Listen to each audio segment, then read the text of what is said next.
Hello, I'm Emma of Granola Gear, and I'm so excited to be chatting with you again today about what I have been knitting on lately. I have a lot to show you this week.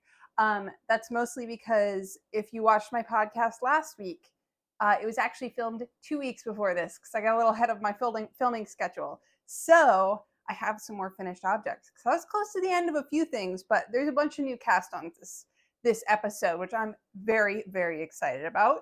If there's a few lighting changes, which hopefully you won't be able to tell, the clouds have just been going in and out today. So we'll see what happens. I've got all the lights on, so hopefully it's fine either way. I'm so excited that you've decided to join me and chat about lots of nitty things. I'm starting to dread the end of winter, which sounds a little insane, but I just want to keep knitting woolly things. I don't want to get to that place where I feel like I don't want to be holding wool in my hands. But I live in New England, outside of Boston, near Boston, so I'm not really worried about the close of winter yet. I'm pretty sure it'll be like April before I'm really feeling like, oh, maybe I don't want to be knitting wool right now, but we will see how it goes. To start, I am wearing the Brady Loop sweater by Other Loops. This is a DK weight pattern. I knit it in Jody Long Chow in the color Pale, which is a superwash yarn, and I'm a big fan for the most part. I love this color. I love this cool toned pink. I think it looks nice on me. Warm toned pinks don't always work out well, but this one is great. Yeah, I haven't had many issues with this so far. I don't wear it all the time because it's actually warmer than I expected it to be, especially because it's DK weight. But it is a little pilly so far, which is not surprising. We'll see if it's something that's just a something that happens at the beginning or something that's a little continuous. Its pills are kind of a little more obvious on lighter color sweaters just because they tend to be darker because it's rubbing against something else and collecting other dust, but it's all right for the most part. It's a good casual at home sort of crew neck style sweatshirt, which is what I was hoping for. So let's get into the knits. I have two finished objects today. One I was very nearly finished with in the last episode, but now it is done. And that is the Amy sweater by Petite Knit, which I'm sure you've seen a lot of this season from many people because it's a really great, simple raglan turtleneck. This is like my first real fold over turtleneck sweater that I've knit. I've knit one or two mock necks, but nothing full turtleneck like this, and I've been reminded of how much I love a good turtleneck, which I shouldn't have forgotten because I own about 10 different turtleneck shirts in various colors, maybe more. So I don't know why it took me so long. I think I was worried about itchy wool on my neck. But I knit this in a size small, and I knit this in Noro Silk Garden Sock Solo. I can't remember the number that the color is, but it's the color Osaka. I think it's 84T. But it's this beautiful tweedy yarn. It turned out so nicely. It's actually a sport weight yarn, but her Petite Knit sample is knit in pure Gint. Even though the Ravelry page says it's worsted, her sample is knit in pure Gint, which is a DK weight yarn, and I made gauge with this sport, so it was fine. It's maybe a little bit smaller, not quite as oversized, but that's fine with me. I didn't really do a final gauge check at the end because who cares? It fits correctly. So it's no biggie for me. Yeah, I really love how this turned out. It's super comfortable. I've worn it a bunch of times. I can't remember. I'll put on the screen the exact percentages of this yarn, but it's predominantly wool with some silk and some polyamide, which I'm assuming the polyamide is the tweedy bits in this. I didn't have any particular issues. My sleeves aren't super big like some people's, which I was happy with. One thing was at the end, she tells you to bind off tightly when you do the rolled edge. So I did bind off tightly, and I bound off too tightly because I was a little yarn nervous. You might have heard me in the last episode that I talked about this. I was kind of worried about running out of yarn. I was sort of going back and forth on if it was going to be fine or not, and it was totally fine. I had plenty. My back measurement, I don't even think at the end, once blocked, was the length that she said it should be, but it looks fine. My ribbing is the length she said it should be, but the direction I was going with this was I had to rebind off the edge because it was too tight, and it was because it's just a regular bind off. I could get it on, but I was like having a hard time fitting through that tight circumference. There was no stretch to it, so I was like trying not to break the bind off as I was putting it on, and it was sitting like weird on my hips. It just needed to be a bit looser. So this rolled edge is not as clean as this rolled edge here because it hasn't been blocked. I need to give it a quick steam. You can't really tell though, so that's good. I loved knitting with this yarn. It's a single ply like most Noro yarns are. I actually was trying to think of it, and I don't know if Noro has any plied yarns. I couldn't think of one off the top of my head that I've seen. So maybe they are all single ply. I just never put that together. It's kind of thick and thin like many of their yarns are, but not, there isn't a huge amount of variability like some of them. So you'll see a few bumpy bits in the texture, but nothing that causes a serious problem. I'm trying to think if I made any mods. I think I made the sweater, the collar, maybe a quarter, 3/4 of an inch shorter. I think it called for 7 inches or 7 3/4 inches, and I did 7. I was a little worried about yarn at the time, so that was my thought process, but it still fits fine. I'll include a video of me trying it on. This is a great color. I love this purple. Sometimes I go for colors that wash me out a bit just because I like them and I don't really realize until they're on me, but this is pretty good, which is nice because I was a little nervous. I was like, why do I always pick this strain of colors? It doesn't always work well on me, but this has been fine. Super comfy. It's similar to my Monday sweaters that are like fun but really simple and easy to wear. I've been reaching for this quite frequently because it's just easy to wear and it's cold, but because it's a sport weight, it's not super duper dense, so you're nice and cozy without like struggling to put a sweater on top. Like my Esther jacket I love, but it is kind of hard to wear a full winter jacket on top. See, now it's bright in here. So you kind of have to pick the days that you go for, but I can wear this on any day, which is wonderful. So I'm a big fan of this. I highly recommend knitting one. It's nice and cozy. I don't always like knitting 2x2 rib, but that one turned all right. Turned out all right. My other finished object is actually inside out, and that is the Sophie hood by Petite Knit. This is knit in another Noro yarn, which was left over from my Eurus slipover, and that's Noro Hanui. I still can't pronounce it, but I'll put it on the screen, the name.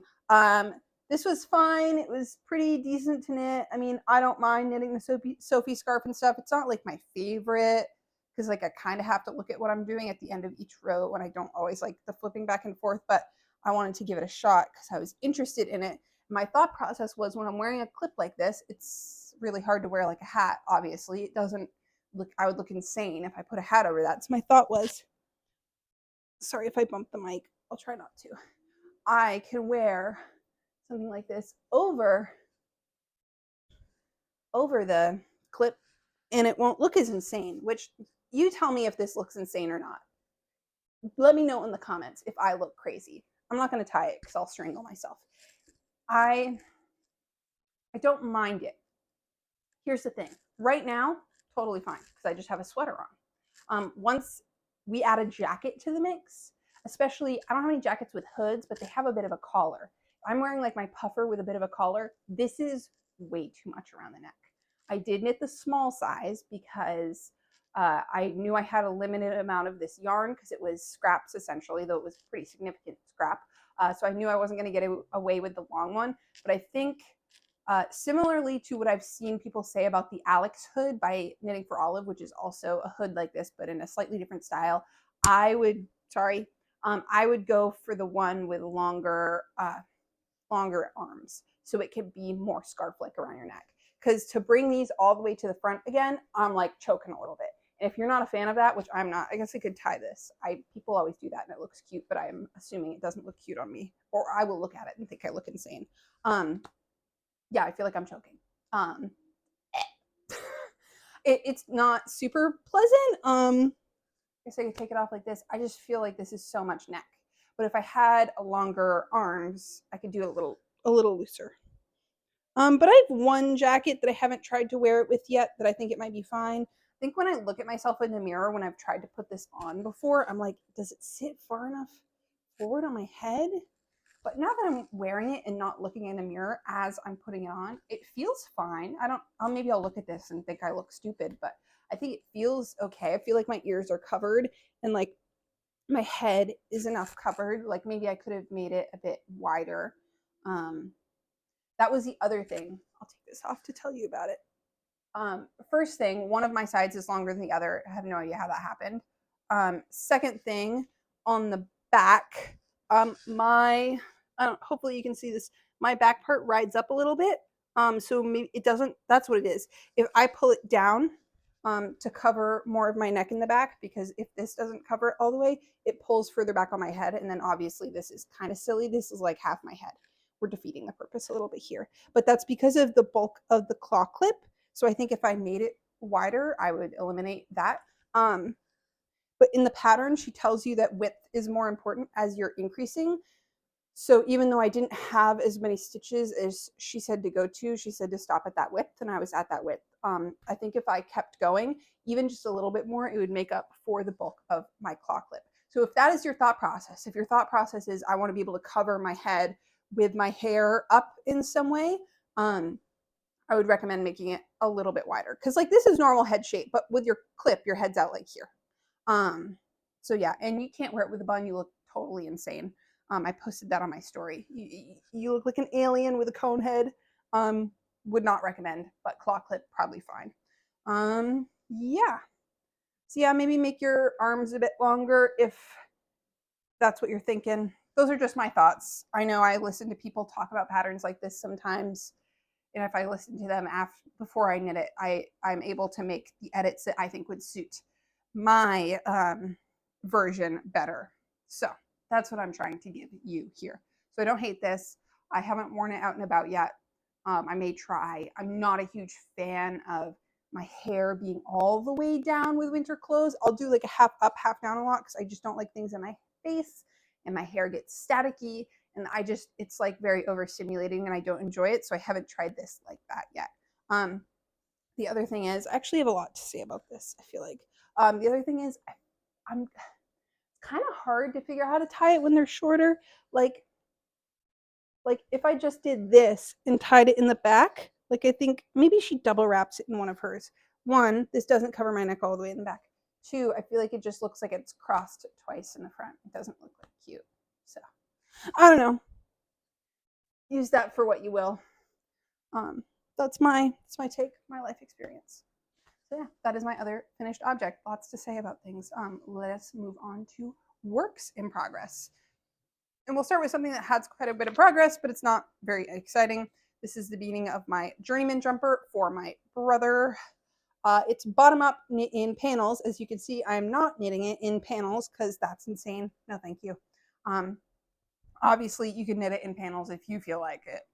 I just don't want to knit stockinette in panels, and it's drop shoulder, so it's not ultra complicated to figure out how to undo that or do it in a different way. This is being knit in the Hobie Friends wool, which is 100% wool. I've never knit with this before, but I'm enjoying it so far. It's a worsted weight yarn. This is a worsted weight pattern. I think I'm knitting the men's large. What am I looking at this for? Oh, the color. That's what I was trying to think of. This is color 81, which is the dark denim blue, I believe. I'm not usually a huge fan of like navies, but this was a good color in my opinion. Hopefully you can see it because the light's a little low right now.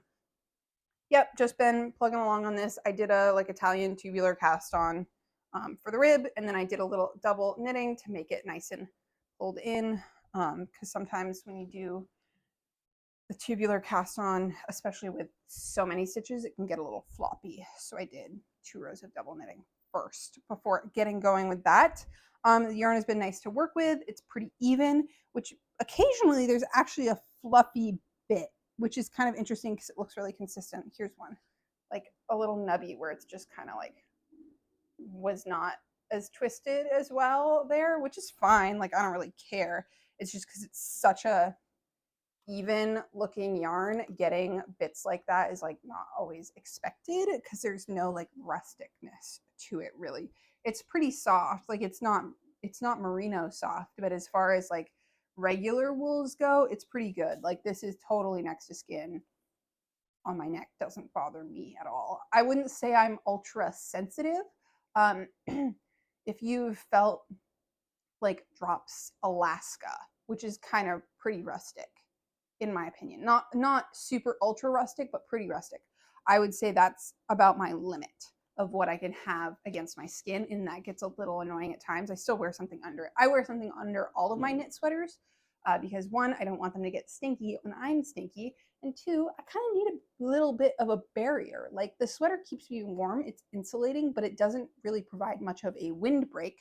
So you kind of need a shirt underneath to be that windbreak. Yeah. So this is by Knitwits and Yarns, worsted weight pattern. I will keep you updated. This is usually what I take with me when I'm like going to the coffee shop. I don't work on it in my house very often, except for on occasion. I'll be like, oh, I don't have much of that skein left. I'll finish it up because it's just basic stockinette. So it's not always like the most fun. But if I'm just going to read a book and drink coffee in a coffee shop like I did this morning, this is what I will bring to work on. The next two things are cast-ons. One, I've been talking about how I'm going to cast on, and that is the Pojhola Pullover by Sari Nordland. And I'm really far on this. This is where you see like that it's been 2 weeks since the podcast. Those two finished objects were almost done in my last podcast, but these two cast-ons are like making their way.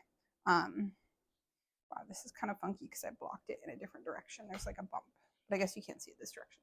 This is how far we are. I have finished one whole sleeve, and I am at the color portion of the next sleeve. So this is, I'll start with what I did with the collar so I can get into explaining the rest of it. So this has a double folded collar. I'm knitting this in Jamieson's of Shetland Spindrift, which is a fingering weight Shetland wool yarn that is very rustic. It's very pretty, but it's very rustic. And because of that, because I had a little opportunity with the double folded collar, I decided to cast on and start with a superwash merino that is very, very soft against the skin and will not bother me in the slightest. I did the inside part in that, and then I added, there's not a purl row included in the pattern originally. I added the purl row to make it fold a little bit better. I have not sewn it down yet, so it doesn't stay perfectly. And you will probably see a little bit of it at the top. But so that way it will not be up against my skin at the collar and should not bother me, hopefully. Make it a lot easier to wear. This is like obviously not the same color, but it was close enough that it wasn't going to be super obvious underneath my light color. This is a three color charted circular yoke. My second contrast color is quite dark, so in this lighting you can probably only see the light and dark. If that is the case, I will insert a picture so you can see, because I am using as this main color this dark green, and then the other contrast color, which you can hopefully see a little bit, is a dark purple, which you can see in person, but like I don't really mind, there isn't a huge amount of contrast. I did pick these over FaceTime with my mom, and that is why it's not perfect, but that's okay. I'm using the color Oyster, which is this orangey green color. Actually, it's so interesting how different it looks on its own versus in the context of other colors. What color is the purple? I think I'll have to put it on the screen, but I think the purple is Madder. That may be totally wrong. That may be the red that I have of that color. The green might be Earth. I'll put it on the screen because I don't remember. There's a couple names. Yeah, so this is very rustic, but like I wouldn't want this against my neck, but it'll be fine. It won't bother me too much, like against my wrist for the cuff or whatever. Still something I'd wear a shirt underneath. I had watched Young Folk Knits talking about this pattern last year, and it was 3-colored color work, and she was talking about purling and color work. And when she was talking about purling and color work, I thought she meant that there were short rows, and so in the short rows you had to purl the color work.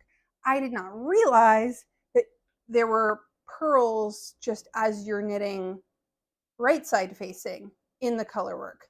Well, you are also working 3 colors. And I was like, it'll be fine. It was a nightmare. It hurt my hands.